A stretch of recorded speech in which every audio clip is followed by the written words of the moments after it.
C'est le moment de l'année que les équipes du Fanatec GT World Challenge Europe Powered by AWS attendent toutes. Celui où elles se mettent en route vers ce petit village ardennais en Belgique. Francorchamps et le circuit de Spa-Francorchamps. Avancé d'un mois, les Crossride 24 heures de Spa ont fait le plein de participants avec 70 voitures, toutes des GT3 attendues pour la plus grande course de GT au monde.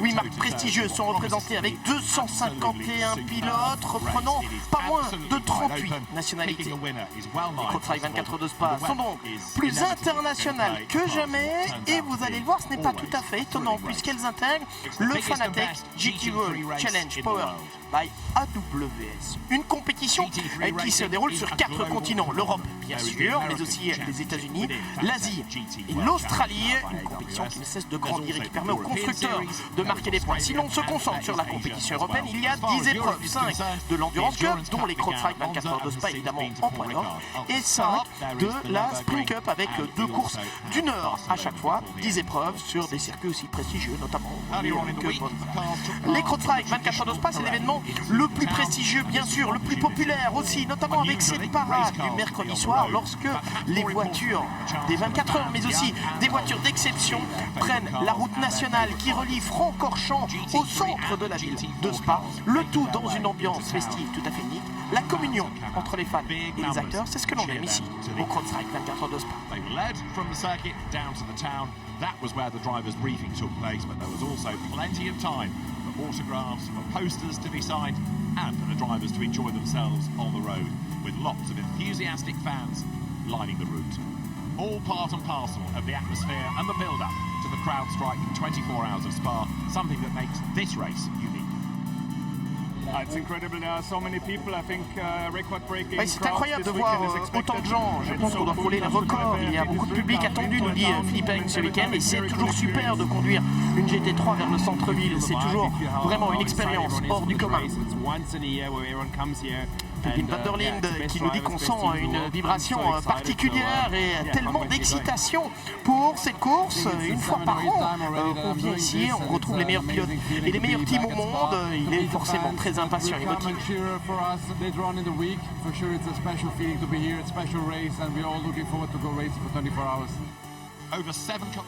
On découvre le circuit de Spa-Francorchamps, 7 km évidemment pour ce tracé qui reste l'un des plus légendaires dans l'histoire du sport automobile. Passage par les Combes, notamment toute la nouvelle portion qui avait été instaurée en 1979 et qui avait coupé le circuit long au départ de 14 km pour en faire cet anneau de 7 km, encore et toujours considéré comme l'un des plus beaux au monde et qui sera le théâtre d'une lutte 24 heures durant entre les meilleurs pilotes et les meilleures équipes GT. Bienvenue au Crossride 24 heures de Spa.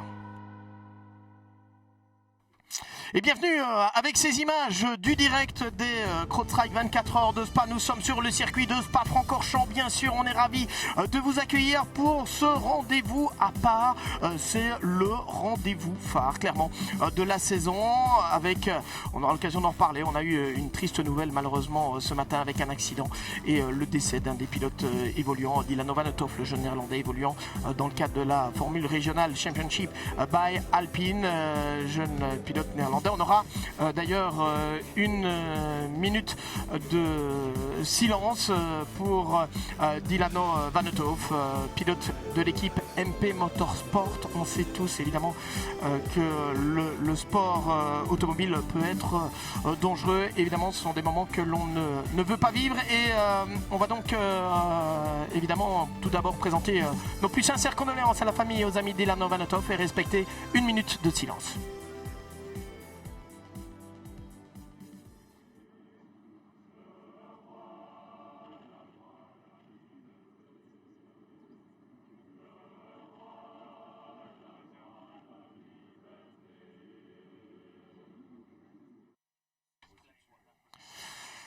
Et voilà, vous avez vu effectivement ces images toujours très très émouvantes et difficiles à vivre avec cette grille de départ, puisqu'on a la grid walk pour le moment et le remercier. Bonjour, tout d'abord le remercier. Bienvenue, rédacteur en chef évidemment d'Endurance Info, c'est notre co-commentateur sur l'ensemble de ce championnat Fanatec GT.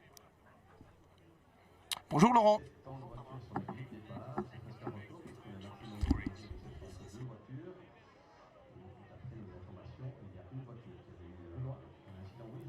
Et cette grille de départ, alors j'espère que ça va chez vous. Nous, on a quelques problèmes de son dans les oreilles, donc espérons que ça fonctionne pour vous toutes et tous. Vous êtes très très nombreux, hein, comme chaque année, à nous rejoindre par milliers sur le circuit de Spa-Francorchamps pour ce qui constitue assurément l'un des rendez-vous les plus marquants de cette saison. Et on va retrouver maintenant la présentation des équipages. C'est parti. 251 pilotes ont pris place dans le raidillon pour la traditionnelle photo de famille. Tous ces pilotes piloteront des GT3, mais il y a pourtant 5 classes. On vous présente les favoris dans chacune d'elles. On commence par la catégorie Pro, où, comme le nom l'indique, on va retrouver uniquement des pilotes professionnels. 3 maximum par voiture. La voiture tenante du titre, c'est celle-ci, la Mercedes numéro 88 de l'équipe Akkodis ASP. Elle avait gagné l'an dernier avec Jules Gounon, Raffaele Marcello et Daniel Giuncadella. Oui, c'est toujours bien d'être de retour à Spa, nous dit Raffaele Marcello. L'an dernier, ça s'était très bien passé. Et après avoir frôlé la victoire quelques fois, cette fois on l'a fait. Je ne sais pas si quelqu'un a déjà gagné 2 fois de suite dans le passé. On sait que ce ne sera pas facile, mais on va faire de notre mieux. Avec 24 victoires, BMW compte le plus de succès sur la classique ardennaise. L'équipe... il y aura 2 équipes qui ont choisi des BMW M4 GT3 pour essayer de s'imposer de nouveau, notamment Rover Racing. Nous menons l'Endurance Cup. C'est la preuve que nous avons fait du bon travail lors des 2 premières équipes avec l'équipe qui a bien progressé depuis les tests. Nous sommes bien préparés. C'est un bon moment, mais la saison est encore longue et la plus grande course arrive seulement. L'autre équipe BMW, c'est bien sûr le team WRT, l'un des transferts de l'hiver dernier, dont la voiture numéro 46 avec Augusto Farfus, Maxime Martin et le nonuple champion du monde de moto, Valentino Rossi. Ce week-end et cette course sont vraiment très très spéciaux. C'est la plus grande course de la saison et c'est incroyable. Il y a plus de 70 voitures en piste et puis la piste en elle-même est juste fantastique. C'est assurément le plus beau circuit pour rouler avec des voitures de course dans le monde. On essaie d'être prêt évidemment. Ce week-end la météo s'annonce incertaine. On espère avoir une course qui sera autant que possible sur le sec et on verra ce qui arrive. Lamborghini n'a jamais fait mieux qu'une 8e place ici au Cross-Trail 24 heures de Spa, un comble pour un constructeur qui a si souvent joué la victoire dans les Ardennes et qui s'est imposé dans presque toutes les classes. Alors la nouvelle association avec l'équipe Iron Lynx pourrait peut-être permettre de tuer le chat noir. C'est la première fois avec le Huracan Evo 2. La voiture extérieurement a l'air différente de la précédente, mais en fait ce sont 2 voitures tout à fait différentes. C'est la première fois qu'on va disputer une course de 24 heures avec l'Evo 2. Spa n'a jamais été tendre avec nous, alors que nous avons pourtant toujours été performants. On espère avoir un bon rythme sur les 24 heures et puis s'imposer à la fin. Ferrari aussi débarque avec une toute nouvelle voiture, la 296 GT3, qui a déjà démontré un solide potentiel, une belle fiabilité aussi. Et avec 6 pilotes officiels et l'équipe AF Corset, le cheval cabré est de nouveau prêt à hennir de plaisir. L'an dernier, la course a été difficile, mais on a terminé 3e à la fin. On était plutôt content avec le podium. Ici, on revient sur cette course avec la nouvelle voiture, la 296 GT3. On sait que ce sera difficile, mais on va faire de notre mieux. Porsche aussi a de sérieux arguments à faire valoir. En plus des voitures habituelles de l'Endurance Cup, Monte EMA débarque avec un redoutable trio. Julien Andlauer et les 2 ex-vainqueurs, Kevin Estre et Lorenz Vanthoor.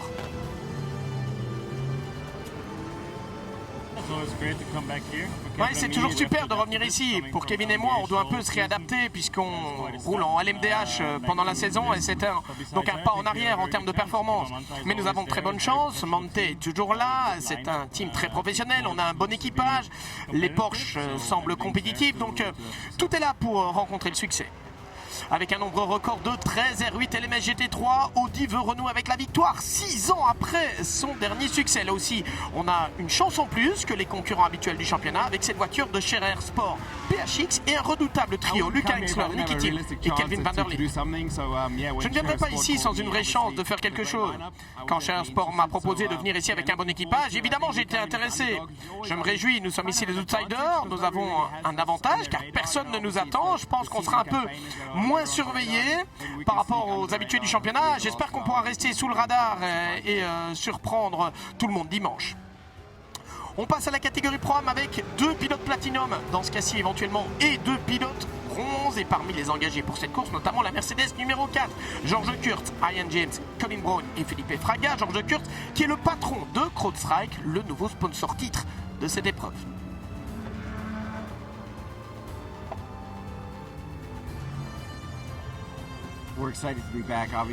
Nous sommes très excités de revenir ici et en plus en étant le sponsor titre cette année, c'est un événement exceptionnel.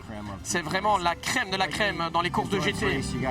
Mais bon, comme dans toute course d'endurance, il faut d'abord voir l'arrivée, faire des tours tout simplement, éviter les ennuis. Nous avons une bonne équipe et on veut se battre pour la victoire dans notre catégorie. On passe à la catégorie Gold avec maximum 3 pilotes classés Gold par la FIA et un pilote classé Silver et notamment une équipe belge, Boutsen VDS, avec le retour du félin de Marc VDS qui rejoint donc le Boutsen Racing. Et sur la numéro 9, on retrouvera Adam Eteki, Thomas Laurent, Alberto Di Folco et Aurélien Panis, le fils d'Olivier.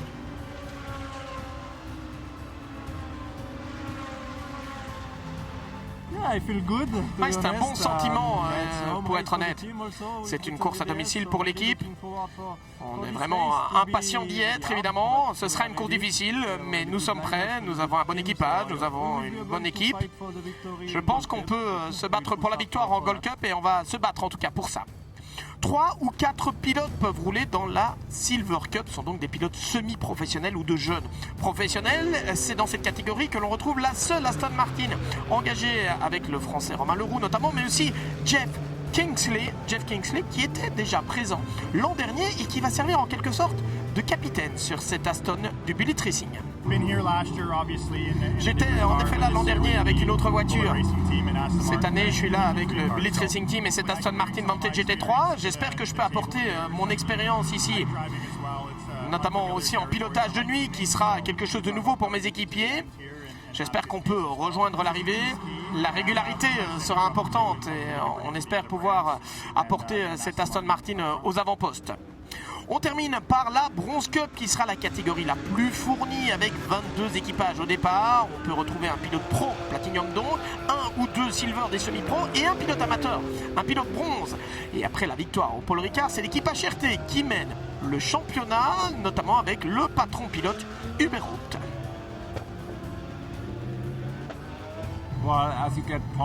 Il faut essayer de marquer des points après 6 heures, 12 heures et 24 heures. Donc le plus important pour nous, ce sera de finir la course, de marquer des points à la fin. Gagner évidemment serait fantastique, mais si on termine dans le top 3 sans endommager la voiture, je pense que ce serait vraiment un très très bon résultat.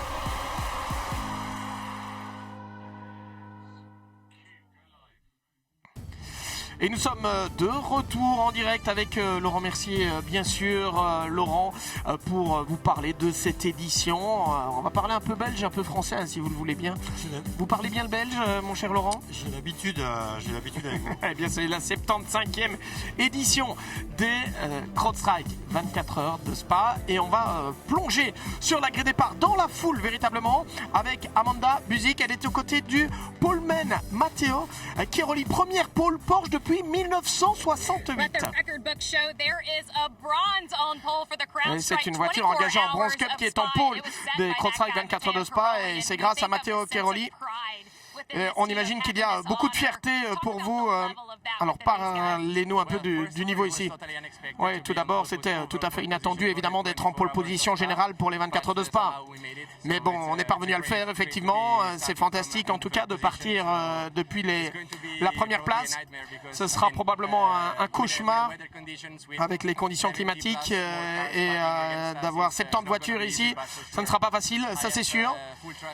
Mais bon, j'ai une confiance totale dans mon équipe, dans mes équipiers. Je pense qu'on a un bon package et je pense qu'on peut se battre pour un bon résultat.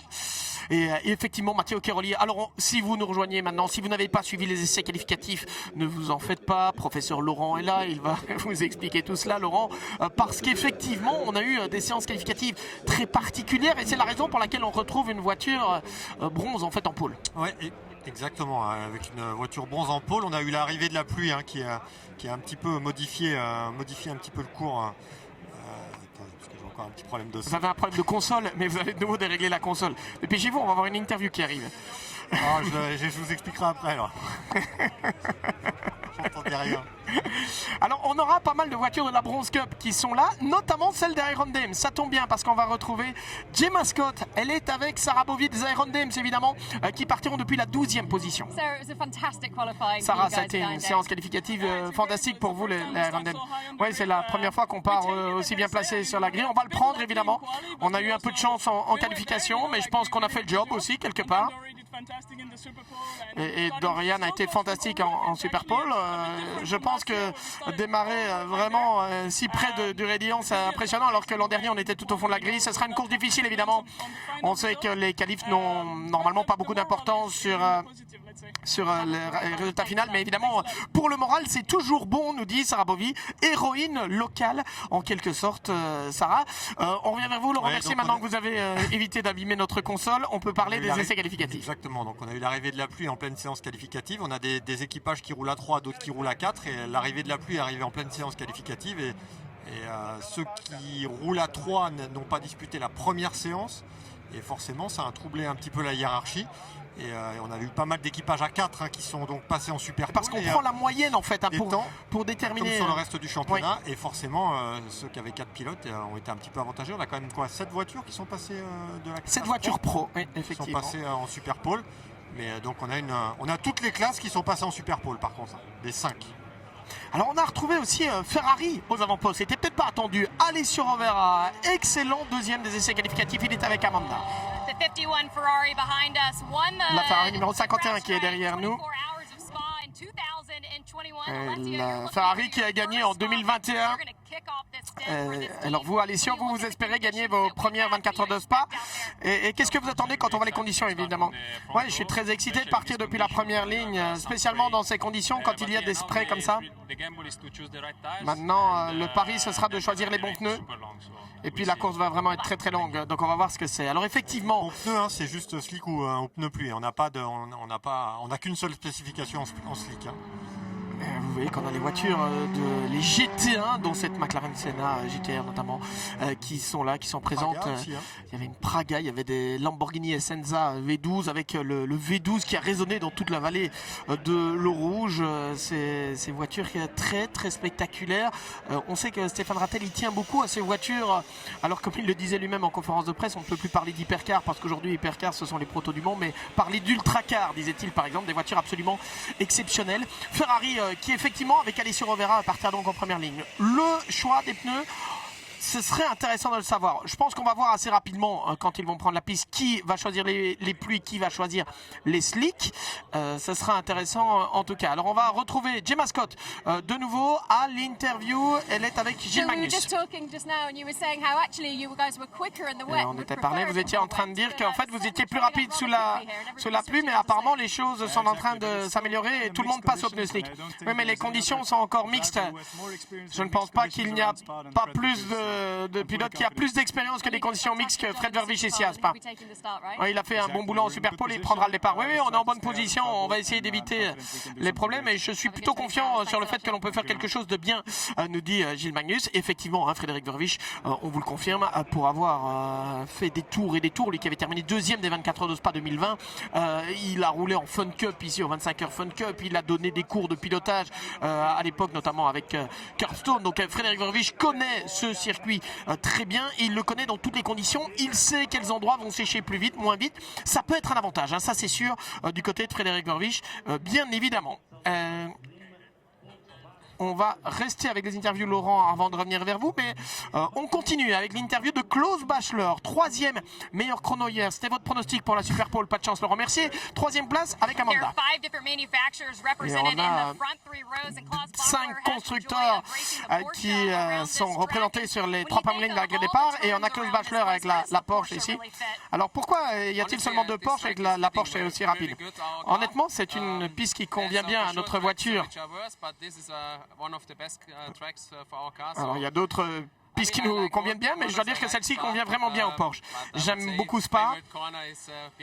Mon virage favori, c'est là, derrière nous, c'est le rayon de l'eau rouge, évidemment. Quand vous descendez là et puis vous prenez la côte, c'est tellement d'adrénaline. On s'amuse vraiment beaucoup ici, disait Klaus Bachler. C'était la voiture qui était en tête après les qualifications normales. Et puis, Laurent, on a eu traditionnellement ici sur les Crossfire 24 heures de Spa, la Super Pole, toujours très intense, toujours très spectaculaire. Ouais, et c'est pas pour ça qu'on a des équipages en Bronze Cup en Super Pole, qu'on n'a pas de pilote professionnel à l'intérieur des voitures. C'était le cas de Matteo Chiaroli notamment qui s'est offert la pole. Et parce qu'on a fait rouler le pilote le plus capé, c'était le cas chez CLRT avec Frédéric Makowiecki aussi. Et donc c'est pour ça qu'on a quand même eu une pole avec pas mal de pilotes pro au volant. Et on va retrouver Kevin Estre à l'interview maintenant, également toujours très spectaculaire. Kevin Estre qui n'est pas engagé pour toute la saison. Kevin, on sent que l'ambiance ici devient de plus en plus tendue, on se rapproche de la course. Ouais, la grid road, c'est toujours assez intense, il y a toujours beaucoup de monde, il y a eu beaucoup de pluie, la piste est humide mais le soleil arrive maintenant, tout le monde espère que ça va sécher rapidement et mettre des pneus slick, et puis là on voit que les nuages reviennent et c'est une course importante évidemment, c'est l'une des plus grandes courses de l'année clairement, et je dirais qu'en tout cas on est prêt, en tout cas on a envie de démarrer, on a envie que la course commence et on a envie de s'amuser aussi. Julien a montré un bon rythme en qualif. On est bon plus ou moins dans toutes les conditions. C'est difficile de savoir si on est bien ou pas dans des conditions sèches parce qu'on n'a pas beaucoup roulé sur le sec, mais on se sent prêt, on a fait de notre mieux et puis on verra, c'est une très très longue course. Alors Laurent, pour en avoir parlé au sein des équipes, du côté des réglages, c'est unanime. Tous les ingénieurs ou pilotes avec qui j'en ai parlé étaient tous unanimes. On part avec des réglages pour piste sèche parce que demain après-midi on s'attend à ce qu'il fasse sec et évidemment c'est demain en fin de course qu'il faudra être performant. Après ici à Spa on n'est pas à l'abri d'une averse. Et juste pour rebondir par rapport à l'interview de Kevin, la Porsche qui roule ici, la Porsche de Mantei Emma, a été la semaine dernière en DTM à Zandvoort et elle sera aussi la semaine prochaine sur le Norris Ring. Donc on va enchaîner pour les différentes équipes et aussi pour les différents châssis. Un petit selfie, Laurent Mercier. Et on va retrouver à l'interview Lamborghini qui n'a jamais gagné ici. Sandy Mitchell est l'un des pilotes avec la voiture de K-Pax Racing. C'est Franck Pereira qui partira 4e. Et c'est son équipier, évidemment. La Lamborghini K-Pax qui a terminé en 11e l'an dernier. Sandy Mitchell veut changer ça cette année.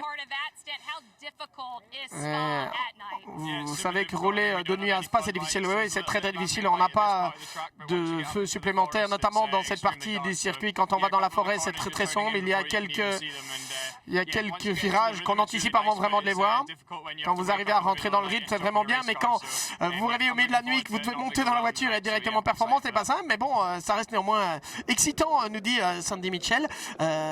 Oui, rouler de nuit, ça a plus de 100, je crois c'est 180 km de moyenne ou pas loin, ça devrait quand même être quelque chose, Laurent. Et juste pour dire, il n'y a que vous qui n'avez pas fait de pronostic encore.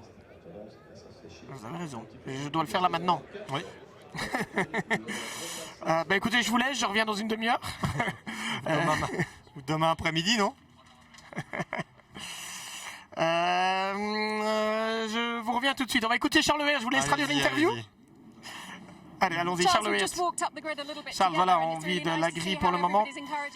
C'est bien de voir comment tous les pilotes se tapent dans les mains et s'encouragent les uns les autres, évidemment. Oui, vous savez, on est tous une grande famille, spécialement dans notre équipe. C'est vraiment le meeting de l'année pour nous. On veut être sûr que nous sommes là. On est tous très très motivés. Nous avons un seul objectif et c'est clair, c'est de gagner. Les qualifications ont été difficiles, mais comme vous l'avez dit, la course est longue. Oui, effectivement, il y a 2 ans, on est parti 54e et on a terminé 2e. Maintenant, on part 22, donc c'est bien. On a déjà gagné 30 places. Je pense que tout est possible. Je pense qu'on a un bon package, une bonne voiture, un bon équipage, une équipe fantastique. Je pense qu'on a vraiment tout ce qu'il faut pour un bon résultat. C'est ce que nous dit effectivement Charles Weir. Alors allez-y, on plaisante toujours évidemment avec cette histoire de pronostics, Laurent Mercier, mais c'est parce que les pronostics sont tellement difficiles ici au Crossfire 24 heures de Spa. On a 20 voitures engagées en pro qui toutes semblent candidates à la victoire. Alors certes, on pourrait avoir l'une ou l'autre surprise, mais sincèrement, il y en a 12, 15, 16 peut-être, où on se dit, bon, si celle-là, elle gagne, ce ne sera presque pas une surprise en fait. Dites dans vos pronostics, vous mettez aussi les classes ou vous vous êtes contenté Non, du top top 3 général parce qu'on était un petit peu à la bourre et lui je crois que vous alliez été bloqué dans les embouteillages. Donc. Ah d'accord, je crois que vous alliez organiser un vrai concours. Maxime Martin, c'est la première des BMW, aucune BMW dans la Super Pole. Ouais, c'était même la première hors de la Super Pole, numéro 46 de Valentino Rossi, Maxime Martin et Augusto Farfus. Alors vous allez voir ici cet hélicoptère que l'on a en piste qui est le A109 de l'armée de l'air belge, effectivement. Vous le connaissez? Ouais. Vous êtes un spécialiste? Non. Ah. C'est en tout cas un hélicoptère qui a une maniabilité tout à fait particulière, notamment lui qui était entré en service dans l'armée belge en 1992. Qui a gagné les 24 heures 1992 c'est un des plus beaux finales de l'histoire des 24 heures, avec Eric Van de Poel qui se fait dépasser par Steve Stopper à quelques minutes de l'arrivée sur les BMW M3 Groupe A. Tous ceux qui l'ont vécu s'en souviennent, vous n'étiez pas là, c'est dommage. On vous proposera un jour une vidéo. Superbe en tout cas, effectivement. Et donc cet hélicoptère qui fait partie de l'armée belge depuis plus de 30 ans maintenant. Alors je vois les panneaux safety car qui sont toujours indiqués. Ça veut dire, a priori Laurent, que le départ sera donc donné derrière la voiture de sécurité vu les conditions. Attention, Amanda Buzik est avec nous. Amanda qui est la pit reportrice de SRO aux États-Unis. It is the inaugural CrowdStrike 24 hours et ce sont les CrowdStrike 24 heures de Spa. Et celui qui va avoir l'honneur, c'est le président de CrowdStrike. Michael Santana, driver, start your engines. Effectivement, démarrez vos moteurs, s'il vous plaît, messieurs, pour ces CrowdStrike 24 heures de Spa, 75e édition. L'an prochain, on fêtera le centenaire de cette course qui avait été créée en 1924, forcément, mais à l'époque sur un circuit bien différent de celui-ci, puisqu'on avait un circuit qui était long de plus de 14 km, qui passait à proximité des villages de Malmedy et de Stavelot et qui revenait ici vers la cuvette de l'eau rouge notamment, un circuit qui avait été raccourci en 1979 avec la première édition des 24 heures de Francorchamps, comme on les appelait à l'époque, 1979, utilisant la nouvelle portion qui va des Combes au virage dit du raccordement à l'époque, que l'on appelle aujourd'hui le virage Paul Frère. Tout a bien changé depuis, les années se sont écoulées, plus de 40 ans. Effectivement, la passion du sport automobile est toujours là, elle est toujours restée, et voir des tribunes aussi bien garnies sur ce circuit de Spa-Francorchamps nous démontre à toutes et tous, puisque vous nous entendez, on vous salue évidemment, que vous nous écoutiez sur RTBF Ovio, que vous nous écoutiez sur la chaîne YouTube GT World évidemment, ou dans les tribunes de ce circuit de Spa-Francorchamps. Merci de nous avoir rejoints. Vous avez sur les écrans géants et sur votre image la voiture numéro 75. Elle va s'élancer avec l'Autrichien Martin Conrad depuis la voie des stands. Laurent, merci. On peut peut-être expliquer pourquoi, parce que cette voiture n'a pas pris part aux essais qualificatifs. Non, on a eu une sortie de piste et on a eu Kenny Aboul, qui est l'instigateur du programme Sun Energy One, et qui n'a pas été déclaré apte à disputer cette course. Donc on a trouvé un pilote de remplacement, on n'est pas allé chercher très loin, et on a pris Adam Ozieka qui est le patron du team GetSpeed, alors que cette Mercedes AMG GT3 est un petit peu soutenue par HRT, et il fallait un pilote bronze qui était sur place, et on s'est tourné vers Adam Ozieka, qu'on retrouve dans d'autres championnats GT3 le reste de l'année. Et donc cette numéro 75, on a changé le châssis. Elle va partir depuis la voie des stands, et on a une autre voiture aussi qui, elle, n'a pas eu tous les chronos, mais elle partira en fond de grille. C'est la Porsche du team GMG qui, elle aussi, a connu une sortie de piste avec Kyle Washington qui sera au volant de cette Porsche numéro 132, qui voit aussi le retour à la compétition uniquement pour cette course de Patrick Long. Voilà, c'est parti avec le tour de formation. Stéphane Rattel et Laurent Gaudin, qu'on a aperçu, le général manager aussi des 24 heures de Spa. Stéphane Rattel qui est bien sûr monsieur SRO. Stéphane Rattel, organisation SRO Motorsport Group. On est parti. Départ donné derrière la voiture de sécurité pour des raisons très claires, la sécurité tout simplement. Il faut aussi voir aussi qui est parti en pneu pluie. Donc ça va être aussi un pari, on voit les nuages un petit peu au fond, donc à voir. Donc Matteo Chiaroli en pole position, qu'à ses côtés la Ferrari de Alessio Rovera, derrière lui Joel Sturm sur la Porsche du team Pure Racing, et Franck Pereira sur la Lamborghini, exactement, Kepax. Charlie Fag et Mattia Drudi, et on le disait effectivement, ça veut dire que Porsche, Ferrari, Lamborghini, McLaren et Audi sont parmi les 6 premiers, 5 marques donc dans le top 6. C'est assez remarquable. En fait, il nous manque Mercedes et BMW. Mercedes et BMW. Compliqué.